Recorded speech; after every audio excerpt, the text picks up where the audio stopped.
Heraclitus International Ministries encourages you to excel in Christ daily.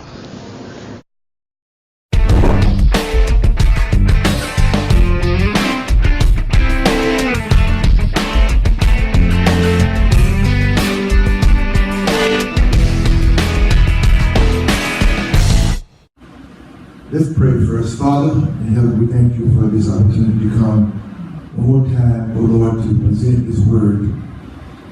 Thank you, Father God, that you give us the opportunity to speak a word that will be transformative and change lives. Father, thank you because truly you've been good to us. You blessed us in so many spiritual ways and so many special ways, God, that words don't just describe how thankful we are of you. We love you, we appreciate you, and we adore you. We thank you for this opportunity to live for you this last evil days. In Jesus' name, that we may be a witness of your goodness and your kindness right now. In Jesus' name I pray. And thank you for it, Father. Amen. I want to say, first of all, before we get too far into this, I am not set up to reply to comments. Amen. The way I'm set up, I am not able to reply to comments. But if you do comment or ask questions about what we're about to talk about, I will comment on them after this session is over with. Amen. So feel free to comment or ask questions, and I will do my very best to answer those questions. Amen. And comment on your comments. Amen. After this session is over with. Amen. I want to talk about a subject that I think that a lot of people look at as being controversial, even though I don't understand why it should be controversial. And that subject is holiness. I think I understand some of the logic behind why people reject holiness. Amen. We, as holy people, we have done some weird things down through the years. Amen. And one thing that confuses me, amen, how is that we say we are holy and that we have the Holy Spirit can agree on certain things. Amen. Depending on who you talk to. Amen. The views on certain teachings may be vastly different. And I don't understand that, because we say we have the Holy Spirit in us, and the Holy Spirit is the one who guides and directs and should lead us and direct us in the way that he should go. He is the author of this book, amen, the Bible. And so I would think that if anybody knows what he was talking about, it would be him, since he's the author of the book. Amen. How many of that's not my subject today? I don't want to talk about that. I want to talk about holiness, our way of life. First of all, let me tell you what holiness is not. I'm in this church, amen, and as the pastor of this church, Heraclitus International Ministries, I teach and preach about holiness. And I guess from the standpoint that I teach and preach holiness, this church would be considered a holy, and quote, holy church. And I don't mean, quote, holy as if it's a negative thing, but it's characterized that way. And many people look at holiness as a denomination, like they look at Baptist or Methodist or Catholic or Presbyterian, they look at holiness as a denomination. And because they got that idea about holiness being a denomination, they don't want to associate with that. But holiness is not a denomination. As I said, I teach holiness in this church. I teach a holy lifestyle. And I guess, as I said a moment ago, people will classify this church as a holiness church. But let me be very clear about something right here up front. Just because I am the pastor of this church, and I attend this church, and it is classified as a holiness church, that in itself doesn't make me holy. Let me say that again. Just because I am the pastor of this church, and I teach holiness, and this church is classified as a holiness church, that in itself does not make me holy. I have this much chance of being holy Amen, because I go to this church as I would become a car if I was in the garage. Just because I stand in the garage, that doesn't make me a car. And just because I stand in a grocery store, that doesn't make me grocery. Just because I stand in a clothing store, that doesn't make me clothing. Well, just because I go to a holiness church or holiness church, that doesn't make me holy. Just, and so people, I think that's one thing we need to clear right away, right at the front of this teaching. Going to a holiness church is going to a church that preaches holiness. But just because people go there, that don't make them holy. And there are a lot of people who go to holiness churches, amen, who live a lifestyle that is not holy. I will say that again. Just because there are a lot of people who go to holiness churches who live a lifestyle that is not holy. And a lot of people look at them and say they're hypocrites because they go to a holiness church and they live a lifestyle that does not become holiness. Amen. And I'm not going to question that logic. I'm not going to question that characterization. But just know, as I said earlier, just because someone goes to a holiness church, that in itself does not make that person holy. Just like I said, I'm the pastor of Paraclete International Ministries. This church will be classified as a holiness church, but that doesn't make me holy because I attend this church and because I preach holiness. And I want to say that too because a lot of times there are people who preach holiness, and I'm not trying to judge anybody, but there are a lot of people who preach holiness who are not really holy. I'm going to say that again. There are a lot of people who preach holiness who are not holy. Now, let me make a statement here and deal with something right up front here in this teaching. And that is, how can we who say we are holy look down on those who are not holy? First of all, we don't look down, not true holy people. True holy people do not look down on people who are not holy. I'll say that again. True holy people do not look down on people who say they're not holy or who are not holy. We love them. We want to see them come to this holiness lifestyle, even because we believe that is the right lifestyle to live. But we don't look down on them, and we don't even condemn them. Not true holy people. Our heart goes out for them because we realize that, and I'll discuss this in a minute here, that they're living less than what they can live if they go ahead and commit to the holy lifestyle. They're living less than what they can live if they go ahead and commit to the holy lifestyle. But that doesn't mean we put them down or downcast them or downtrodden them. Amen. It just means that we realize that there is something that they could achieve to that's better than what they are in. And we want them to achieve that. I hope that's understandable. I hope that is clear. Because a lot of people think that so the message we preach, because we preach against certain sins. Amen. They say, well, you think you're better than we are. No, it's not that we think we're better than you. Amen. We know that we are saved, amen, by the grace of God. Amen. We were sinners. Let me say about this too. Because a lot of people say, I'm a sinner saved by grace. I am not a sinner saved by grace. I was a sinner that was saved by grace. But I am no longer a sinner. And I want to talk about that for a moment because I think that's where a lot of the rub comes from. I am not a sinner. That doesn't mean I don't sin. Let me say that again. I am not a sinner. That doesn't mean I don't sin. I may sin on occasion, but I do not sin. I'm going to show this. You turn this in the Bible to 1 John chapter 3. Amen. 1 John chapter 3. And I want to read start at verse 7. Little children, let no man deceive you. He that doeth righteousness is righteous, even as he is righteous. He that committeth sin is of the devil, for the devil sinned from the beginning. For this purpose the Son of God was manifested that he might destroy the works of the devil. Now let me go back to that third word in verse 8, committed. That word in the Greek literally means practice. So let me read it that way. He that practices sin is of the devil.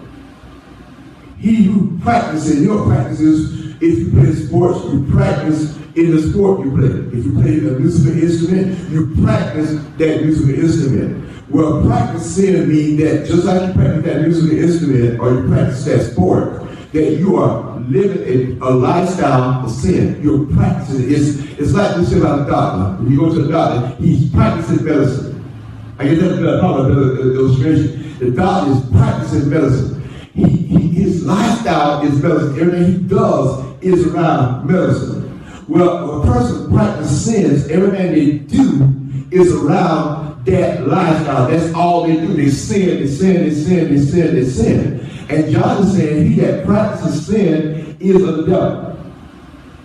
Now, practicing is not the same thing as occasionally sinning.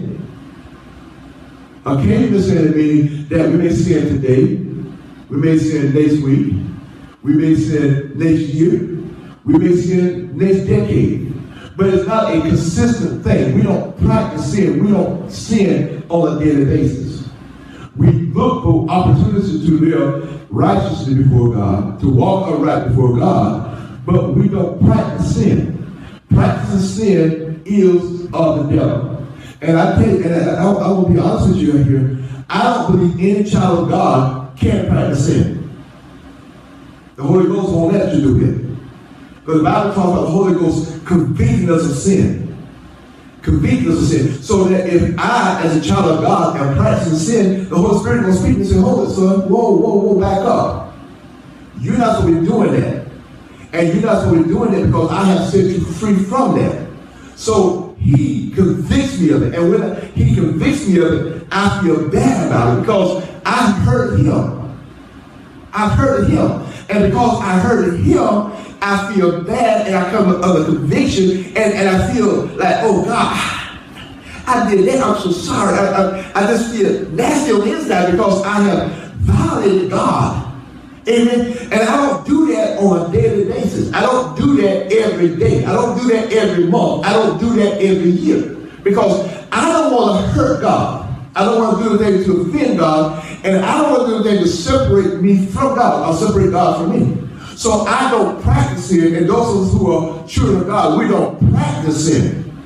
However, we may commit sin on occasion. We may say something that we shouldn't say, or do something that we shouldn't do, or act in a way that we should not act. And a lot of times when people see us do something like that, they say you're a hypocrite because you committed a sin. No, hypocrisy is not occasionally sinning. Amen. The Bible says he knows that we are flesh. And I don't use that scripture to condone sin, but God understands. My late pastor, Apostle Rebels in Houston, he said, if God didn't allow something, none of us would make it. And that's true saying. If God did not allow us something, none of us would make it. Amen. So we don't practice sin. It's not a sin, it's not a practice, a daily occurrence with us. Even those of us who are children of God. And I will say this too. If you say you're a child of God and you're okay with sin, then you need to go back and check out something because it says here, he that practices sin or commits sin is of the devil. Amen. I'm not trying to condemn you. I'm not trying to put you in hell. I'm not trying to judge you. I'm just saying, if you can sin and you don't feel bad about it, if you can commit sin and you don't feel bad about sin, because I know if I sin, and those I use the term if, not when, if I sin, I feel bad about it. It tears me up on the inside. Why? Because I've done something that displeased God. And the Holy Spirit, he's on me. Julius, you need to repent of that. Julius, you need to change for that. You need to confess that and bring that under the blood and get it out of your life. Now, you may also say something, because I heard people say this before. Well, if God really saved you, you won't do the same sin over and over and over and over and over again. That's not true. Excuse me, that's not true. It doesn't mean that in that area you have not been delivered, or that person has not been delivered. Amen. So But here's the thing you do, if you continue doing the same sin over and over and over and over again, you go to God and say, God, I'm holy. And I know I'm going to confess you as my Lord and Savior. And I've given you my life. Why is this continuing to get the victory over me? Why is this continuing to make me fall? Why is this continuing to make me continue? Why am I continuing this same cycle? And you go and get that under the blood so that Jesus can work it out and get it out of you. Christians are not perfect. I know Matthew 5:48 says, be ye therefore perfect, even as your Father which is in heaven is perfect. Let me explain that verse to you. The word perfect there does not mean sinless. It means maturity. It means that when you're in a situation or a circumstance, you go back and read, start that verse, or actually the whole chapter. Amen. You find out that he's talking about how you treat people who mistreat you. He said, if somebody's hit you on one cheek, you turn the other. If someone will borrow from you, you don't turn them away. If somebody mistreats you, you love them. If they hate you, you love them. If they curse you, you bless them. And he's calling that maturity. I remember years ago when I was in college, and I was studying psychology. I was not major in psychology, I was taking a psychology class. And I learned that there is two people. There's a child and an adult. And when you see two people always fighting and bickering and arguing, those are two children. I don't care about the age. I'm 62 years old. If I was always arguing and fighting, I'm a child. In that definition of child. Because I'm doing a childish thing. I'm arguing and bickering. I'm a child. The other person is an adult. The adult says, hold it, back off. We don't need to do this. We don't need to go to that level. We don't need to go to that extent that we're fussing and cussing and fighting and arguing. One of us gonna walk away and say, hold it, I'm not gonna do that with you. Well, that's what the scripture means when it says be perfect. It means, how do you respond when people mistreat you? How do you respond when people do you wrong? How do you respond when people say things about you that's not correct? And it hurts you on the inside that they're saying about you, but do you sit there and argue with them? Do you sit there and pick a fight with them? Do you sit there and continue to debate with them? No. When you're mature, you walk away. You walk away from that situation. You get out of that situation because you realize that situation can escalate to something else, and you don't need it to escalate to something else. But see, that's a characteristic of being holy. That's a characteristic of being holy. That mature lifestyle. And everybody who is holy, amen, are not as mature as others are. There are some people who are less mature than others. I mean, you got a person who got saved on last night. They're not as mature as I am. I've been saved for over 40 years. So that person who got saved last night, they're not as mature as I am. But now watch this.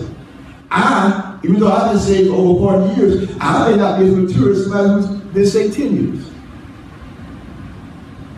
So my age has nothing to do with it, and the length of time I've been saved has nothing to do with maturity. It's how I allow my mind and my thoughts to be transformed by this word of God. How I let this word of God transform my thoughts and my ways of doing things. Now, I want to read the scripture. Amen. 1 Peter chapter 1.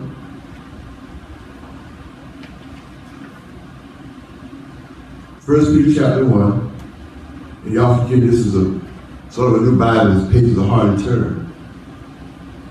Amen.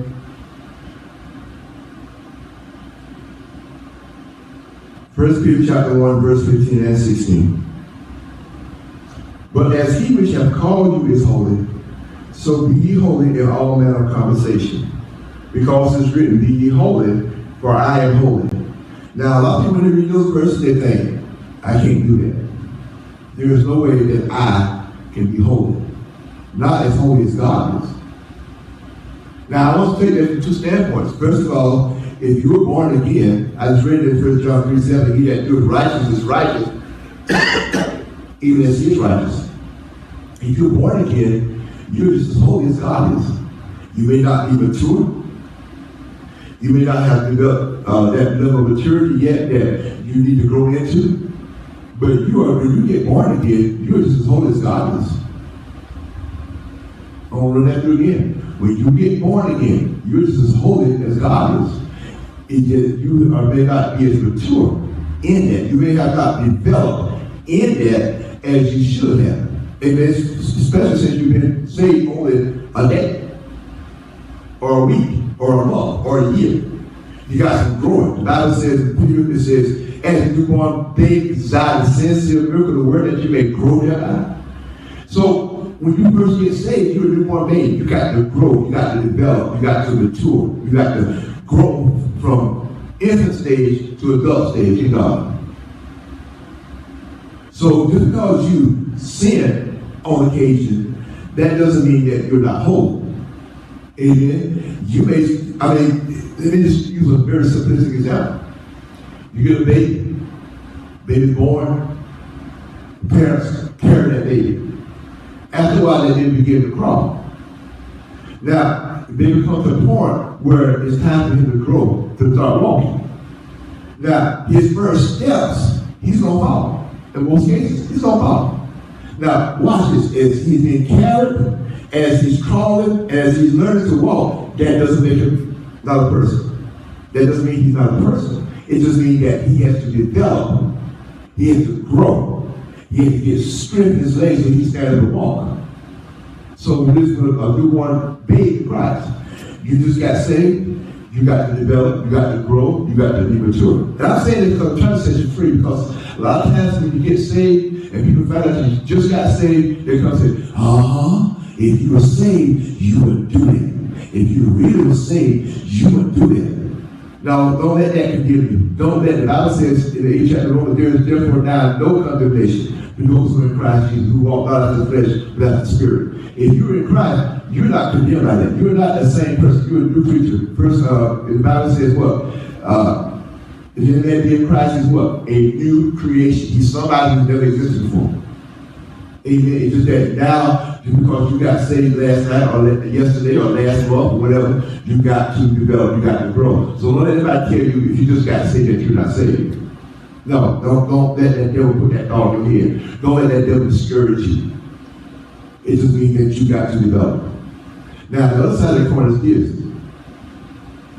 Even if I've been saved for 50 years, like I said earlier, I've been saved for over 40. Even if I've been saved for over 50 years, I still could be immature. I should still sin. Paul says, I die daily. This is a daily thing that we do. So he says here, even as but as he which has called you is holy, so be ye holy in all manner of conversation. And the word conversation in your lifestyle. So we are just as holy as God is. Amen. But why? Because let me read you, turn to the third chapter of St. John. St. John chapter 3. And once again, forgive me because this is a sort of a new Bible. Amen. Don't let the highlights fool you. It came that way, highlight like this. Amen. I don't usually use a Bible to teach. I usually use a tablet. John 3, let's start at verse 5. But let's start at verse 4. But let's start at verse 3. Now I'll start at verse 3. Jesus answered and said unto him, Verily, verily, I say unto you, except a man be born again, he cannot see the kingdom of God. And then Jesus said, born again. Jimmy Carter did not invent the term born again. I want you to know that. Jimmy Carter did not invent the term born again. Except a man be born again, he cannot see the kingdom of God. Nicodemus said unto him, how can a man be born when he is old? Can he enter the second time into his mother's womb and be born? Jesus answered, Verily, verily, I say unto thee, except a man be born of water and of the Spirit, he cannot enter into the kingdom of God. That which is born of the flesh is flesh, and that which is born of the Spirit is spirit. Now notice he said that in verse 6, that which is flesh is born of the flesh is flesh. Think about it. We are flesh. My parents were flesh. And because I was born of them, I was born a person. Amen. I was not born a cow. I was not born a sheep. I was not born a goat. I was not born a cat or a dog. I was born a person because my parents were people. Now, I'll come to that in a minute. That which is flesh, and that which is born of the Spirit is spirit. So when we are born of the Holy Spirit, we are spirit. We're no longer flesh beings. Now let me deal with that flesh part for a moment. The flesh is that part of us that is aligned against God. It has, let me show you what it's talking. Galatians chapter 5. In Galatians chapter 5. Amen. We get close to closing this out. Galatians chapter 5 and verse 19. Now, those he says in John 3:6, that which is born of the flesh is flesh. So what is the flesh? All right. Galatians chapter 5, verse 19. Now the works of the flesh are manifest, which are these: adultery, fornication, uncleanness, lasciviousness, idolatry, witchcraft, hatred, variance, emulation, wrath, strife, seditions, heresies, envyings, murders, drunkenness, revelings, and such like, of the which I tell you before, as I also told you in time past, that they which do such things shall not inherit the kingdom of God. So people who are born of the flesh, they are born of adultery, fornication, uncleanness, lasciviousness, idolatry, witchcraft, hatred, variance, emulations, wrath, strife, seditions, heresies, envies, murders, drunkenness, and revelings, and such like. That's their nature. They got that flesh nature. So when you see somebody who's unsaved commit adultery, that's what they're supposed to do because they're not saved. They're flesh. When you see somebody who's not saved doing, work witchcraft, that's what they're supposed to do because they're not saved. And because they're not saved, they're going to do the works of the flesh.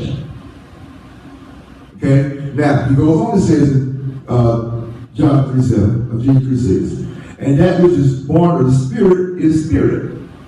Well, let's go back to Galatians chapter 5 again, and I'm going to show you what it means to be born of the Spirit. See, now those we're talking about the holy lifestyle. This is the holy lifestyle. But the fruit of the Spirit is love, joy, peace, long-suffering, gentleness, goodness, faith, meekness, temperance. Against such there is no law. Now, let me say this before about that verse, those two verses.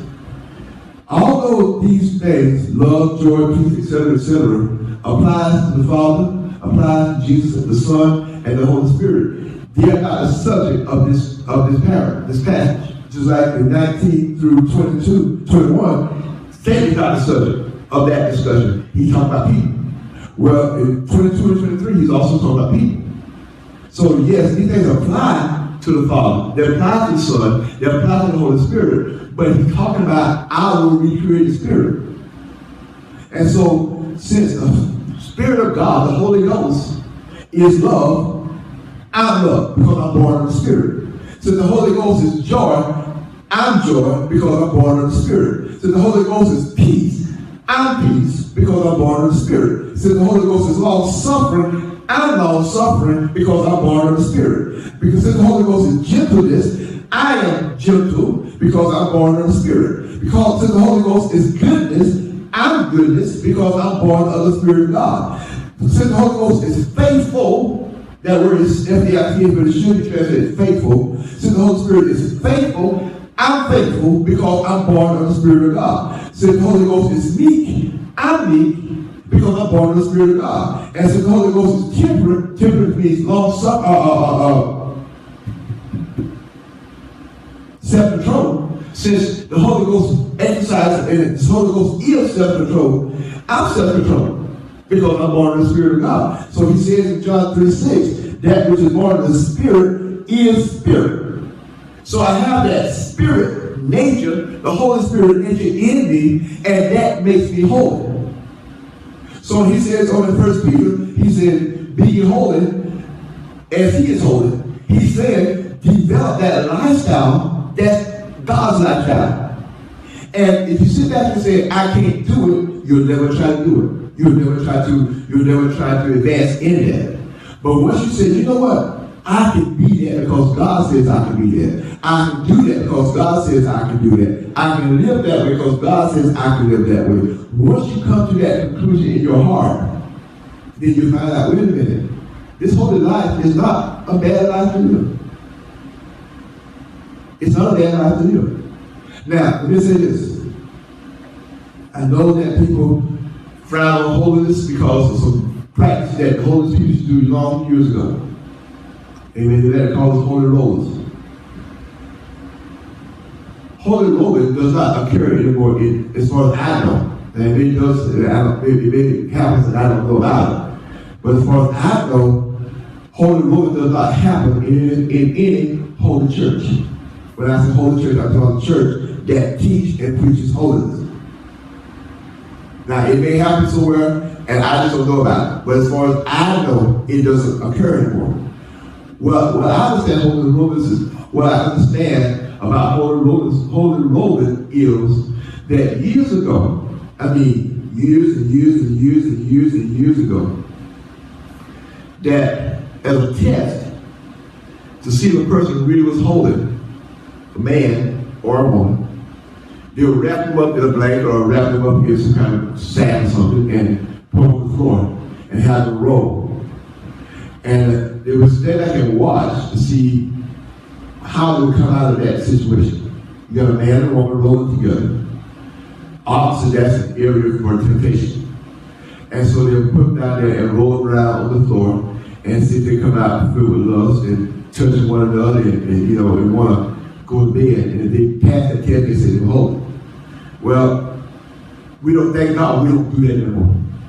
Thank God we don't do that anymore. And we've learned over the years not to do that. We learn not to do stuff like that. Because that doesn't prove that you're holy. And that doesn't prove that you're not holy. It just flesh, amen. You got two people, like I said, one person just got saved. Amen. And they're not developed yet. And so they feel the test. And here they come out and people say, well, see, you're not holy, you're not saved because do what you're doing. No, that just means that they were not developed enough to resist that. And I don't know anybody who did that. If anybody did it today, I'll say this one. I don't know if anybody who does that today could stand that pressure. I really don't. This is the preacher on the TV the other morning, Sunday morning. He said there's something about a woman that she can make a man fall. And I listened to yesterday in the church message, in the services at church. He used Genesis chapter 6 and talk about how the angels fell when they looked at women. And it's a hard pressure for a man to be around a woman in that environment, and especially this guy saved, to resist. It's probably hard for people who have been saved 20, 30, 40, 50, 60, 75, 100 years to resist under those environments. So thank God we don't do that anymore. A lot of people used to, I remember when I was growing up, one of the objections about being holy was because down the street there was a church, amen, that would beat loud drums. Amen. And we, I guess half a mile, 3/4 mile away from the church. Amen. And I would hear that drum beat at my house. This boom, boom, boom, boom, boom. 3 or 4 o'clock in the morning. Boom, boom, boom, boom, boom, boom, boom. Can't sleep. Amen. Thank God we learned, yes, we have our music loud, but we don't have to go overboard with it. You know, some people say, well, I don't want to be holy because you got to wear long dresses. Well, there's nothing wrong with wearing long dresses. My wife used to wear long dresses, but my wife was very stylish in her long dresses. Just because you wear a long dress doesn't mean you have to be unstylish. You can have very stylish clothing wearing long dresses. You don't have to wear them down to your feet. And now there was a teacher a long time ago that if you showed your feet, you weren't holy. We don't do that anymore. We learn better than that. Amen. Some people say, well, if you wore red clothing, then that you are not saved. Now we learn better than that. We don't do stuff like that anymore. Amen. We take the Bible and we try to show you that you got to live a holy lifestyle. And I just showed you from the scriptures. Amen. It means that we got a mature spirit in us. We operate as the Holy Spirit operates. in love and joy and peace and long-suffering and goodness and gentleness and faithfulness and meekness and temperance. So he said in 1 Peter, be ye holy, for I am holy. I mean, you don't be holy as God is holy. God said, use me as your majesty. God said, use me as the example, the pattern that you live by. You can do this. You can be holy. It's a lifestyle. It's not a church. It's not a building. Like I said, I'm not a car because I stand inside a garage. I'm not grocery because I stand inside a grocery store. And I'm not holy because I go to a holy church, a holiness church. Amen. I'm holy because I live what the Bible says. And that doesn't mean I don't make mistakes. That don't mean I won't occasionally miss it. That don't mean I won't occasionally do something I shouldn't do. Amen. I may do something I shouldn't do. I may say something I shouldn't say. I'm human. I'm human. I'm working on Julius. I'm working on Julius. So don't let people confuse you about holiness. Holiness is not a bad thing. Holiness is a good thing. It really is a good thing. But we got to realize that, like everything else, when it comes down to righteous living, we got to commit ourselves to God. And I'll say this on closing. Someone yesterday how that Paul says in 2 Timothy, he says that God's able to keep that which we have committed unto him against that day. We got to put ourselves in God's hand and let God keep us. That word keep means to preserve. God will preserve us against that day. But like I pointed out in the message today, it's one thing to put myself in God's hand. But I got to stay there. I got to keep myself in God's hand. I can't take myself out when it's convenient for me to take myself out of God's hand. I've got to put myself in God's hand and leave myself in God's hand. Amen. So I may say things I don't like. For me, not me personally. And I can't say, okay, God, excuse me, I'm going to lock my room door. Amen. I still live here, God. But I'm going to lock my door and walk out there and give that person a piece of my mind. You know, I can't do that. Why? Because I'm developing maturity. So he says, love those who hate you. I can't say, okay, God, you know, I know I'm in your hand, but they hate me, God. Therefore, I'm going to hate them too. No, I got to leave myself in God's hand. And that means not only leave myself in God's hand for God to preserve me and keep me, but also keep myself in God's hand so that I don't do stupid stuff. Because I know Julius. As I tell people in church, I can't talk about you. I can't talk about you. You get mad at me. But I can talk about Julius. And I can tell you, Julius will do stupid stuff. Julius will do stupid stuff. I'm going to say it again. Julius will do stupid stuff. So Julius has got to make sure Julius stays in God's hands. So Julius won't do something stupid. Amen. I love you. Amen. I hope this teaching has helped you. Amen. I've tried to be thorough but brief. And I hope that when I say something to help you, amen, holiness is not a bad lifestyle. It is the best lifestyle. Amen. It is really the best lifestyle. Father, I pray for those who have listened to me. And I ask you, Father God, that if there's some who are not saved, save them and bring them to you, your son Jesus Christ, that they may live a life that you will please with. Father God, there are some out there who will listen to me who are saved and are weak, strengthen them. God, they're not fully committed, and bring them to full commitment. Bring me to full commitment.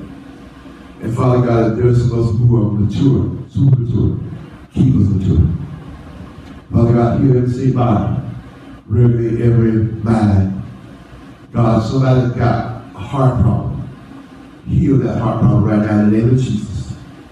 Oh God, I pray right now, God, stretch my hand toward this camera, that they be healed and delivered and set free from that heart palpitation, that heart murmur, that heart ache, and even physical heartache. When somebody has broken their heart, somebody they loved, they cared about, did something to oh God that they should not have done and broke their heart. Jesus said, I came to bind up the broken heart. And so, Father God, I pray right now, in the name of Jesus, I release upon them healing, I release upon them deliverance, I release upon them right now prosperity, in the name of Jesus.